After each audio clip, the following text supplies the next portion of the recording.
SER Podcast. Begoña Gómez ya no tiene pasaporte, al menos de momento. La mujer del presidente del gobierno ha acudido al juzgado número 41 y a pesar del recurso que ya ha presentado contra las medidas cautelares, Gómez ha tenido que entregar allí ese pasaporte y tendrá que cumplir con el resto de cautelares. Es decir, no podrá salir de España de momento y tendrá que personarse allí en el juzgado cada 15 días. Última hora, Isabel Vega, ¿qué tal? Muy buenas tardes. ¿Qué tal? Sí, ha cumplimentado el trámite la mujer del presidente del gobierno, que además tendrá que firmar quincenalmente en un juzgado mientras la Audiencia Provincial de Madrid no diga lo contrario. Ha recurrido ya a esas medidas cautelares que le impuso el juez Peinado con argumentos como que los agentes de la policía que la escoltan podrían ayudarla a escapar, pero los magistrados todavía tienen que pronunciarse.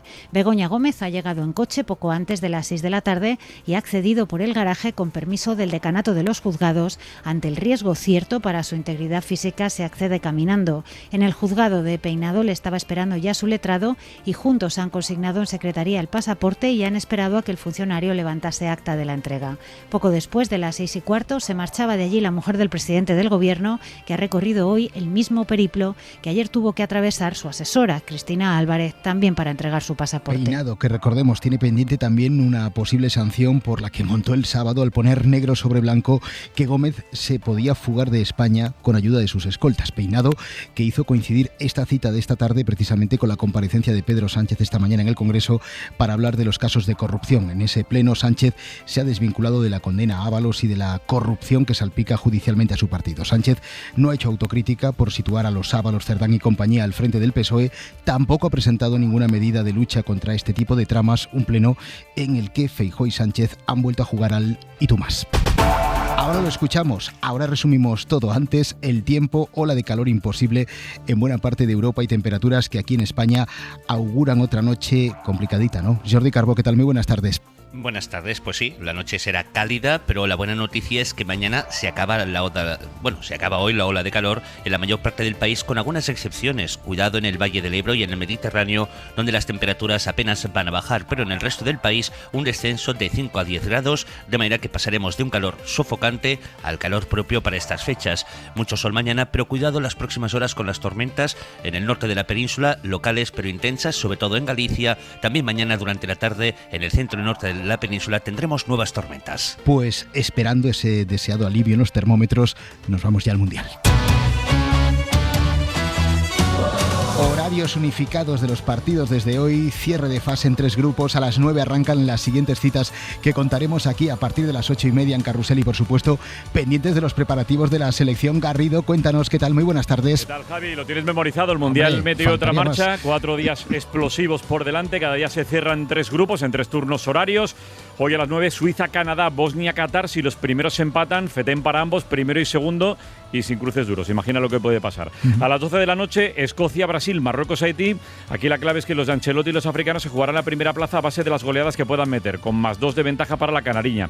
Y a las 3 de la mañana, tu horario favorito, Grupo A, México ya primera seguro ante Chequia, Sudáfrica, Corea del Sur. Los asiáticos con el empate son segundos y efectivamente enseguida estaremos en Chattanooga ya hablando armas para el partido ante Uruguay, que con el empatito seremos primeros, y escucharemos en Carrusel también a Aymeric Laporte. Pues nada, Garrido, en media hora el relevo.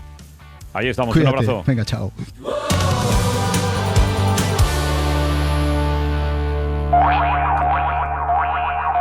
Si alguien esperaba muchas explicaciones y algo de luz en los casos de corrupción que salpican al gobierno, pues lamentablemente el pleno de esta mañana ha dado de sí lo justo, largo, previsible, pero muy poco esclarecedor. Pedro Sánchez obviando cualquier responsabilidad política en los nombramientos de quienes hoy esperan juicio o ya están condenados, salvando a Zapatero porque dice lo suyo está en fase incipiente y recordando que el caso Begoña pues no hay por dónde cogerlo porque no ha habido enriquecimiento alguno y porque empezó a trabajar para la Complutense mucho antes de que él llegara a la Secretaría General del Partido Socialista. En resumen, lo de hoy ha sido realmente como decíamos ayer. Jamás conocí ni hubiera tolerado ninguna de estas prácticas.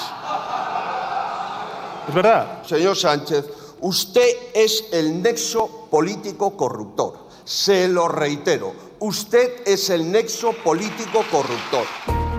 A partir de aquí, Sánchez y Feijóo se han enredado en el "y tú más", con Sánchez recurriendo otra vez a la foto de Marcial Dorado. Yo le recomiendo que beba agua, señor Feijóo, y que se ponga crema. Si este verano utiliza también algún yate para poder dar una vuelta por las rías de Galicia.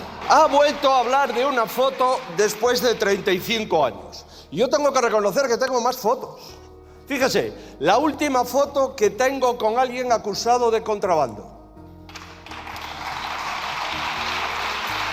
Y la última foto que tengo con aquellos que en varios sumarios le llaman el 1. Al novio de Isabel Díaz Ayuso. ¿Por qué con Ábalos ustedes son tan contundentes y con la señora Ayuso tan conniventes, señor Feijóo? Vuelve usted con Ayuso, esa obsesión empieza a convertirse en patológica. ¿Por qué no va usted al psicólogo?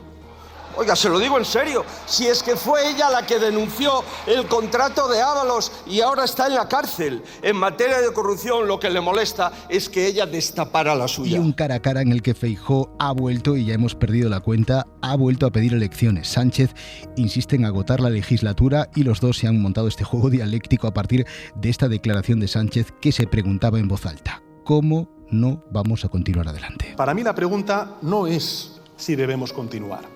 La pregunta es ¿cómo no vamos a continuar? Y pretende despacharlo como un trámite. ¿Cómo no vamos a seguir? ¿A seguir delinquiendo se refiere usted, señor Sánchez? Bueno, de momento los socios respaldan la continuidad de la legislatura, y eso a pesar de que hoy hemos visto un tono mucho más duro, por ejemplo, de Gabriel Rufián, que no se cree que Ábalos fuera casi un desconocido. Yo negocié durante semanas con José Luis Ábalos la primera investidura del presidente Sánchez. Su palabra era la palabra de Dios y Dios era Pedro Sánchez. Así que menos caritas, ¿eh?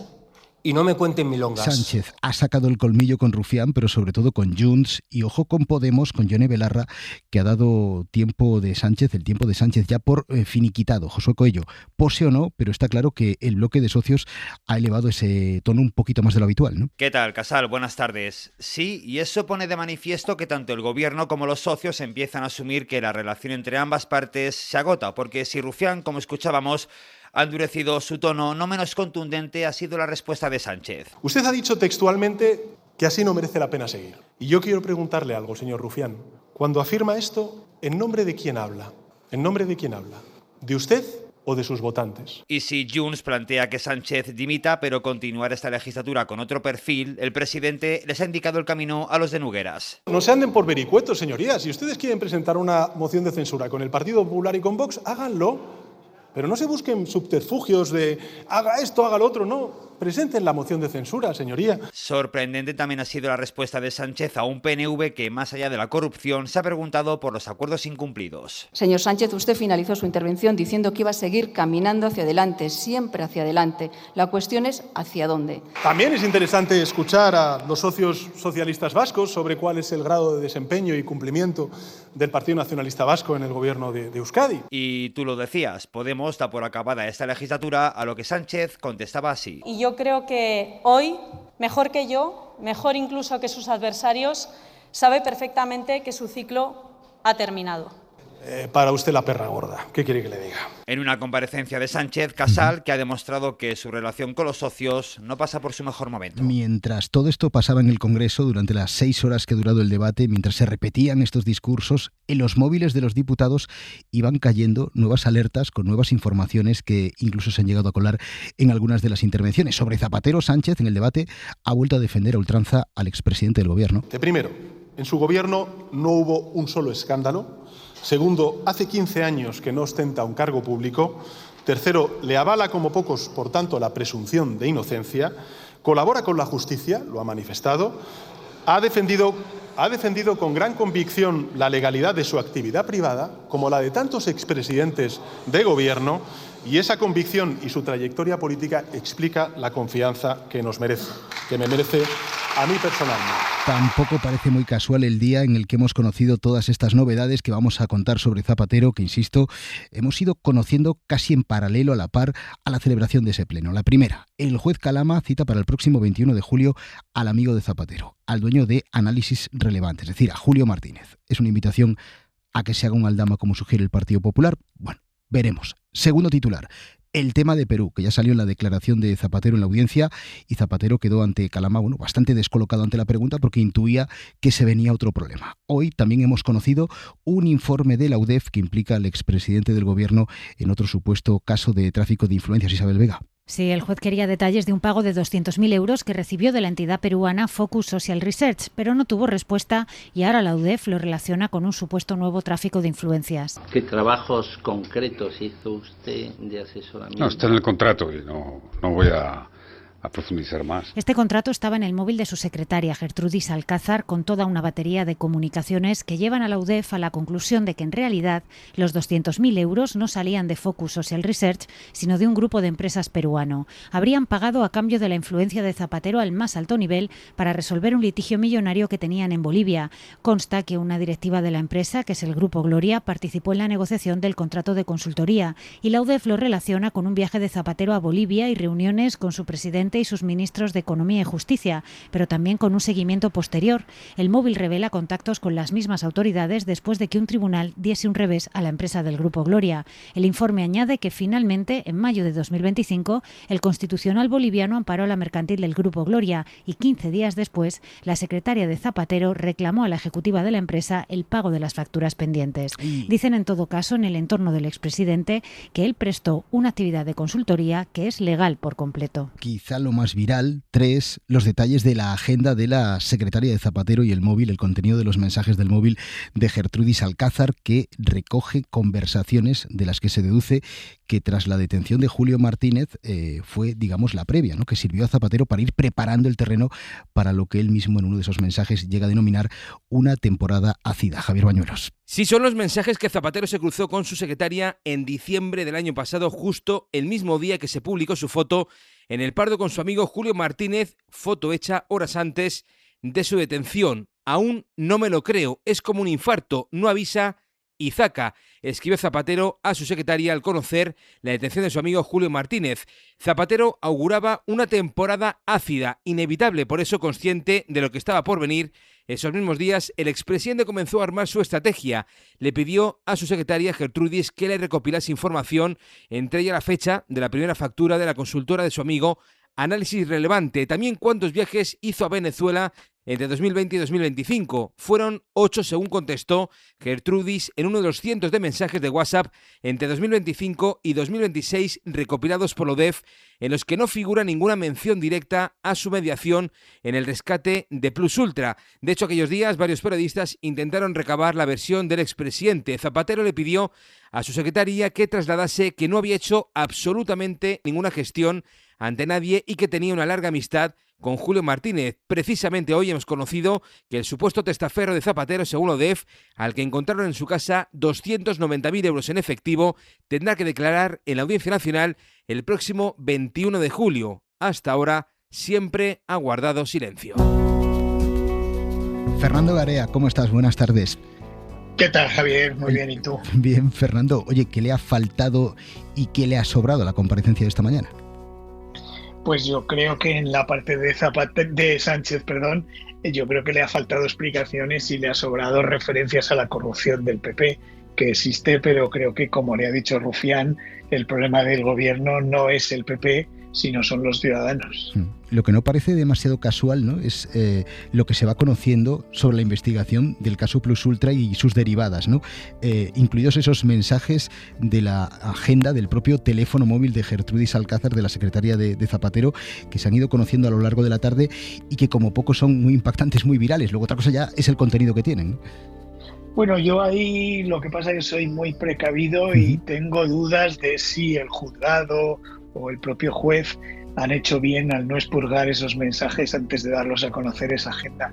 Yo no sé si alguien, aunque esté imputado, debe estar sometido a que se hagan públicos todos sus mensajes. Muchos de ellos no tienen nada que ver con lo que se investiga.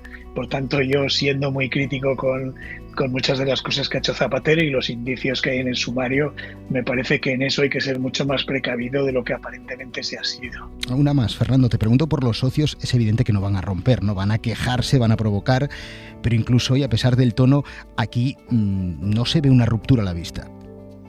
No, porque tendrían que ir con Vox a una moción de censura, ruptura formal del gobierno, pero creo que hoy se ha vuelto a ver pero creo que en un grado máximo esa soledad de Pedro Sánchez. Ninguno estaba satisfecho con las explicaciones, mejor dicho, con la falta de explicaciones por parte de Pedro Sánchez, e incluso me ha parecido ver un tono muy desabrido, casi desafiante del presidente hacia los socios. Acabamos de escuchar lo que le ha dicho a Miriam Nogueras o lo que le ha dicho a Ione Belarra, y desde luego pensando en lo que va a pasar en otoño, porque hoy el presidente ha cerrado el Congreso ya a los efectos de control hasta septiembre, pensando en otoño, si alguien piensa en la posibilidad de que vaya a haber unos presupuestos, a menos que haya una agitación no prevista en España, creo que es imposible. Me parece que esa soledad va a hacer que sea muy difícil sacar adelante cualquier iniciativa y refleja un panorama bastante de agonía prolongada hasta cuando sean las elecciones. Fernando Garea, cuídate. Buenas tardes. Gracias, un abrazo, Javier. A partir de las 11 nosotros abrimos de nuevo nuestra mesa de análisis de Hora 25, hoy con María Eugenia Rodríguez Palop y Juanma Márquez. Por cierto, del pleno de esta mañana, los socios necesarios del PP, Vox, alentando, ojo, en sede parlamentaria además, el bulo de un posible pucherazo electoral. ¿Va a entregar su mujer el pasaporte esta tarde o van a intentar ustedes seguir teniendo un trato de privilegio en España? ¿Cuánto dinero ha recibido el PSOE ilegalmente? Tendrá que contestar estas preguntas algún día en los tribunales, y si no lo hace es porque habrá conseguido robar las elecciones. Lo que hace usted hoy con su terraplanismo electoral no es defender la democracia, es preparar la excusa para su próxima derrota. Y me alegra comprobar que ya darán por hecha. Abascal, que previamente ha querido hacer un chiste, su propia sopa de letras. A de Ábalos, B de Begoña, C de Cerdán, D de Delsi, E de Eres, F de Ferraz, donde está la guarida de la trama. Por la F se ha comido Fundación y por la D se ha comido Disenso, que son las cuentas de Vox del 25 y que son un poquito más desde hoy las cuentas de Abascal, porque esa contabilidad a la que ha tenido acceso la SER confirma que este partido, Vox, ha vuelto a desviar casi 13 millones de euros a esta fundación, a esta organización que, recordemos, es la que teje las alianzas de la ultraderecha de aquí con los ultras de otras partes del mundo. Adriana Jordán. Con estas cuentas se confirma la tendencia del partido de Abascal de ingresar unos 2 millones de euros al año desde 2021 para su laboratorio de ideas internacional. Son 12,9 millones en los últimos 6 años para diversas tareas que el partido reivindica. Es más, en un comunicado de la Fundación sostienen que Pedro Sánchez teme la acción internacional de Disenso y la producción de sus informes, y atribuye informaciones como esta a una campaña de desprestigio contra Vox. En las páginas de las cuentas generales de 2025, a las que ha accedido la SER, también se refleja que Vox ya ha devuelto el macrocrédito al banco húngaro vinculado al entorno de Víctor Orbán y por el que han pagado solo en el último año más de 209.000 euros en intereses. Todo se tendrá que refrendar el sábado en la Asamblea Ordinaria de Vox, después de que los más de 30.000 afiliados al corriente de pago voten estas cuentas. Ultras por el mundo. Enseguida nos vamos a la Casa Blanca. Hora 25, con Javier Casal. Y en Washington, Sara Canals, ¿qué tal? Muy buenas tardes.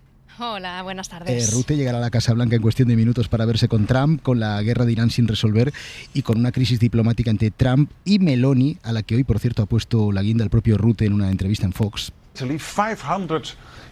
dicho el secretario general de la OTAN que Italia sí autorizó 500 vuelos para la guerra de Irán, una afirmación que Italia ha desmentido, pero que agranda todavía más, si cabe, esa grieta, esos desprecios incluidos entre Donald Trump y Meloni. Sara, de la reunión de Rutte con Trump, ¿qué sabemos, no? Porque en principio acude con una voluntad de venderle a Trump que los aliados europeos no son tan malos y que están cumpliendo con la alianza. Pues sí, Casal. Rutte llega aquí básicamente con la misión de limar asperezas entre Washington y la OTAN, y prueba de ello ha sido este apunte sobre Italia, aunque no ha sido el único esfuerzo, el único gesto con el que ha intentado rebajar esta tensión. Nada más arrancar esta entrevista en la Fox y quiso alabar así la gestión de Trump en Irán. I think the president is doing exactly what is needed. Creo que Trump está haciendo exactamente lo que necesitamos, decía antes de entrar en materia, y acto seguido reconocía el descontento del presidente Trump con los miembros de la OTAN. I know there is disappointment, but let's also see these are Decía que sabe que hay decepción y que casos como el de España, por ejemplo, o las reticencias de Francia y de Alemania son casos aislados. Decía, Rutte insiste en que la mayoría de socios han colaborado con la operación Furia Épica, prestando sus bases, y en esta reunión además también se abordará la guerra en Ucrania, y según el portavoz de Rutte es el objetivo de este encuentro, ultimar los preparativos para la cumbre de la OTAN que se celebrará en Turquía en unas 2 semanas. Pues a ver qué ocurre, Sara. A partir de las 11 conectamos contigo. Cuídate. Estupendo. Y ahora, la mirada de Vidal Folk. El Pleno del Congreso ha encontrado hoy a Pedro Sánchez en el momento más asfixiante de su carrera. Tras una durísima sentencia judicial de 24 años de prisión contra su antiguo número 2, José Luis Ábalos, por corrupción, tras un cuestionamiento también judicial de la figura del único expresidente socialista que le apoya, y en pleno éxtasis de 2 procesos contra su mujer y su hermano, todo indica que politizados y abusivos, pero igualmente existentes y del todo insidiosos.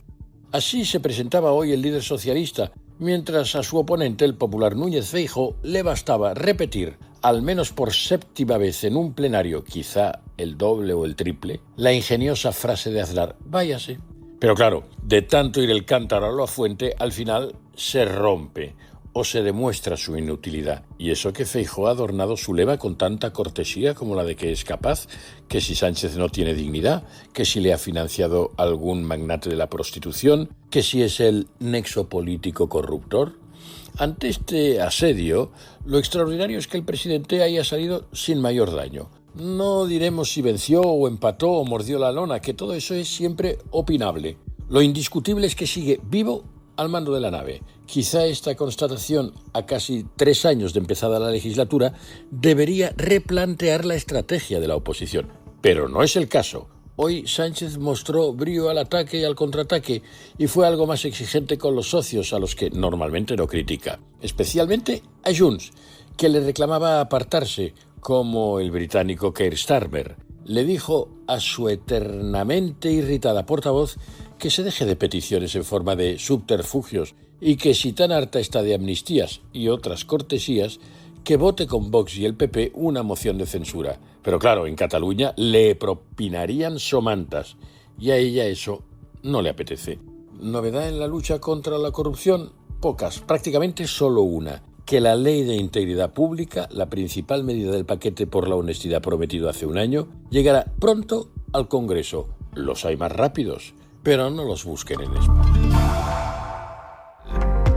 Lo ha avanzado la SER. El Gobierno va a flexibilizar el acceso a los avales públicos destinados a jóvenes que quieren comprarse un piso. A partir de ahora, y dado el éxito, digamos, discreto de la iniciativa, se van a tener en cuenta también las condiciones del mercado en cada comunidad autónoma. Jordi Fábrega. ¿Qué tal? Buenas tardes. El cambio que ha entrado ya en vigor adapta las condiciones a la realidad del mercado de la vivienda de cada provincia, subiendo el umbral de renta máxima que tienen que cumplir los menores de 35 años y las familias con menores a cargo para tener derecho al aval público, que cubre hasta el 20% del precio de compra. Hasta ahora ese umbral era de 37.800 euros, el mismo para toda España, y ahora hay 4 límites en función de lo tensionado que esté el precio de la vivienda. En provincias como Madrid, Málaga, Girona, Barcelona o Baleares, entre otras, el nuevo límite sube hasta los 63.000 euros. También sube en Álava hasta superar los 54.000, y en otras provincias, entre las que están Alicante, Cádiz o Valencia, el nuevo límite para acceder a este aval será de 46.200 euros de renta anual. Una flexibilización que pretende ampliar el número de beneficiarios, que hasta ahora ha quedado lejos del objetivo de ayudar a 50.000 familias, ya que hasta diciembre del año pasado el ICO había autorizado solo 10.500 operaciones. La SER también ha avanzado hoy el recorte, la bajada de las ratios en educación infantil, un plan que se irá implantando de forma progresiva y que va a entrar en vigor el curso 27-28. Laura Gutiérrez. Sí, la propuesta del Gobierno para mejorar las aulas de 0 a 3 años reduce a más de la mitad el máximo de niños en clase en las escuelas infantiles. En los grupos de bebés de 0 a 1 año se pasa de un máximo de 8 alumnos a 4, en el grupo de 1 a 2 de 13 a 6 máximo y en 2-3 de un máximo de 20 a 8. Educación quiere incluir en la nueva normativa una revisión de la ratio también en bachillerato para que sea de un máximo de 30 alumnos por clase. El Ministerio además exigirá la climatización a todos los centros educativos, pero los sindicatos echan en falta medidas más concretas en este sentido, planes más concretos. En el caso de CESIF, confirman ya que a la vuelta del verano habrá movilizaciones. Los cambios se aprobarán vía Real Decreto, que solo requiere el visto bueno del Consejo de Ministros, y se empezarán a aplicar en el curso 2027-2028. Francia ha confirmado hoy el primer caso de ébola en Europa. Estamos en París, información de nuestra corresponsal Raquel Villaecija. Buenas tardes. El paciente volvía el martes en un vuelo comercial desde Kinshasa, en República Democrática del Congo, donde había estado de misión humanitaria. Durante el vuelo de la compañía Air France se empezó a encontrar mal y fue atendido y aislado nada más llegar al aeropuerto ya en París. Es el primer caso positivo que se da en territorio francés, aunque el gobierno tranquiliza y dice que no hay riesgo para la población. La ministra de la Santé suit évidemment la situación La ministra de Sanidad sigue la situación con extrema vigilancia, pero todo está bajo control, dijo la portavoz del gobierno Maud Breton.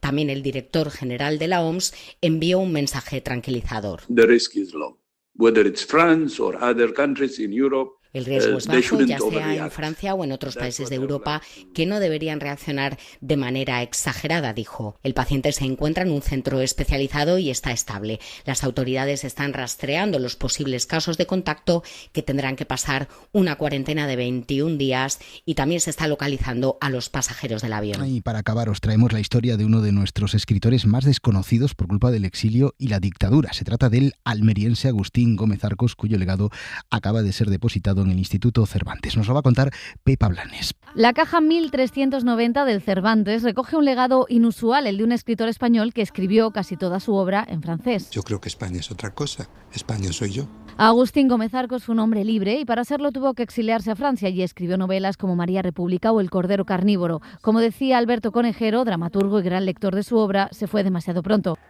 Y ojalá sí alguien le hubiera pedido perdón.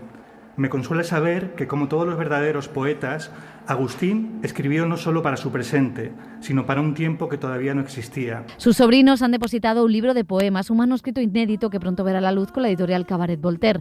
También una edición en francés de Anano y su traducción, la de Adoración Elvira, otra mujer clave para que hoy leamos esa obra en español, una obra descarnada, libre, original, que ha hablado de la guerra, de la homosexualidad y del rechazo a la moral burguesa. Por cierto, que Anano va a convertirse en película dirigida por Paz Vega.